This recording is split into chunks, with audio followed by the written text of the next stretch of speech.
Welcome to Blizzard Fire. We hope this video helps fire up your solution. You start by preparing your workspace. Sign into Google Calendar and create distinct calendars for work, personal, and hobbies. Give each calendar a concise name, pick a standout color, and add an emoji to its title so entries pop visually. Once done, set your default view and grid density in settings to control how much content appears at once. These early choices matter because they form the visual backbone you'll style next. Clear structure makes aesthetic edits consistent and quick.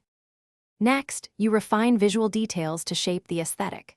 Start by assigning specific event colors with high contrast so text remains readable across themes. Use muted pastels for background blocks and bright accent colors for urgent items. Then, tweak working hours and custom view ranges to reduce clutter and emphasize relevant times. If you want a stronger stylistic change, install a trusted browser theme extension or apply user CSS. Make sure extensions are secure, and that color. To finish, polish small but powerful elements. Standardize event titles, set consistent reminder times, and test how recurring events look in your chosen palette.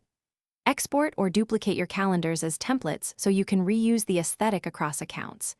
If something goes wrong, layout looks wrong or colors disappear, clear your browser cache and disable any recently added extensions to isolate the cause. If problems persist, revert to default settings, then reapply custom choices one step at a time to identify the issue. Thanks for watching. If you found this helpful, don't forget to like and subscribe.